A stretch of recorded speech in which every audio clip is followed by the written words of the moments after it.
Ya, pemirsa, Anda kembali bersama kami di Breaking News TV One. Pemirsa, setelah kita tadi sudah menyaksikan bersama-sama bagaimana pengundian nomor urut untuk Pilgub Jabar yang tadi sudah berlangsung dan sudah ada 4 pasangan calon yang sudah masing-masing mendapatkan nomor urut. Kami juga hadirkan visual terkini untuk Anda, pemirsa. Ini adalah situasi terkini. Kita pantau mulai dari kantor KPU Sumut yang hingga saat ini, pemirsa, masih terus melakukan rapat pleno yang sudah tadi dimulai sejak beberapa menit yang lalu, yang memang dijadwalkan untuk rapat pleno ataupun pengundian nomor urut ini dimulai pada pukul 20.00. Selanjutnya jika kita memantau untuk di KPU Jateng yang baru saja tadi sudah kita saksikan bersama-sama, pengundian nomor urut untuk 2 pasangan calon ini sudah dilakukan. Begitu juga dengan KPU Sultra yang saat ini tampaknya sudah memasuki tahap penutupan, pemirsa, setelah sebelumnya juga sudah diambil nomor urut. Kami informasikan kembali untuk Anda. Dan selanjutnya juga tentunya dari KPU Jabar yang tadi sudah kita melihat bersama-sama. Tapi saya ingin kembali menganalisa khususnya untuk di Jabar, Mas Adit. Sudah kita lihat ya, 4 pasangan calon ini sudah mengambil nomor urut. Bagaimana kemudian melihatnya? Ya, ini kan menurut saya Jabar ini menarik karena ada 4 paslon ya. Dan tadi pengambilan nomor urutan kelihatannya berbeda dibandingkan tadi saya perhatikan di Jakarta. Ya, unik ya, karena dia harus buka kunci. Dibuka kuncinya. Dan segala macam. Jadi itu kreativitas yang menjadi ciri khasnya orang-orang Jawa Barat gitu ya, Bandung gitu untuk melakukan itu. Nah, yang memang akan diperlihatkan adalah memang kita bisa melihat ya memang seperti yang tadi kita juga diskusikan sebelumnya bahwa nomor urut itu memang tidak begitu terlalu punya korelasi ya, tetapi bagi sebagian calon tentu akan menjadi mudah untuk mengkomunikasikannya dengan pemilih.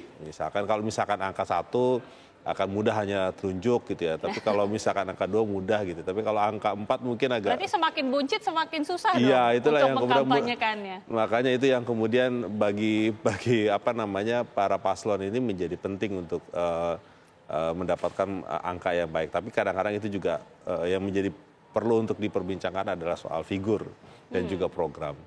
Jadi nanti kita lihat saja apa yang kemudian berikutnya untuk disampaikan dari para paslon itu, agenda-agenda apa yang ingin dilakukan, program apa saja yang ingin disampaikan kepada masyarakat dan sebagainya. Oke, kalau kita lihat sendiri karakteristik dari para pemilih khususnya di Jabar, Mas. Ini kan banyak sekali yang bisa ditawarkan dari para paslon ini, apalagi ada 4 yang masing-masing memiliki visi misi dan juga program-program yang tentunya ditawarkan berbeda kepada masing-masing pemilih. Tapi seperti apa sebenarnya karakteristik yang pertama di Jabar? Yang pertama memang kan Jawa Barat itu kan wilayah luas ya. Kita harus bisa membelah masyarakat Jawa Barat itu berdasarkan teritorialnya, yang perkotaan dan pedesaan gitu ya. Itu satu yang kita bisa perhatikan. Yang kedua, perkotaan misalkan Bandung dan sekitarnya ataupun Depok, Bekasi itu kan perkotaan yang dia punya karakter pemilih yang sangat kuat dari sisi melek terhadap informasi, teknologi dan sebagainya. Tapi jangan dibilang bahwa Jawa Barat itu tidak ada wilayah pedesaan atau kampung yang juga masih belum tentu juga terjamah dengan teknologi itu. Jadi itu pun juga ada.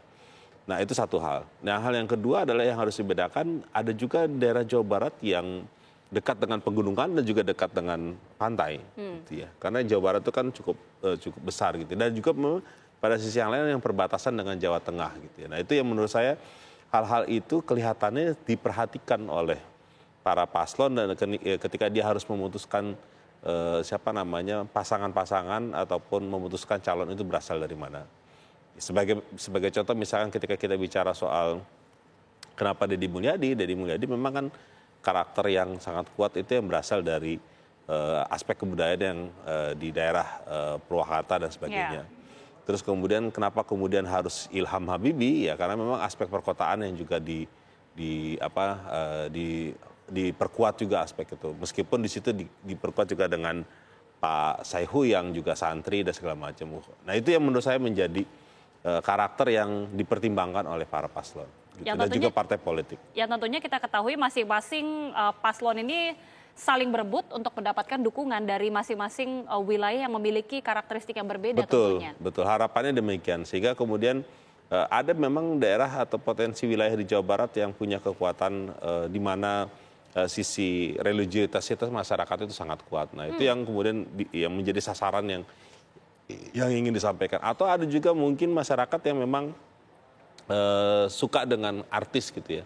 Karena Jawa Barat itu bisa diperhatikan pilkada-pilkada sebelumnya itu kan selalu muncul artis. Ya. Termasuk di beberapa kabupaten kota itu juga kan kita bisa perhatikan ada banyak artis yang memang ini berkompetisi. memang pola yang cukup terbaca ya, khususnya untuk di Jawa Barat. Kelihatannya begitu. Sehingga kemudian kenapa Ronald itu muncul, kenapa kemudian Gita dimunculkan. Saya pikir itu ada potensi untuk kemudian diambil gitu ya oleh para pemilih yang memang dipertimbangkan oleh partai politik ketika mengusung calonnya.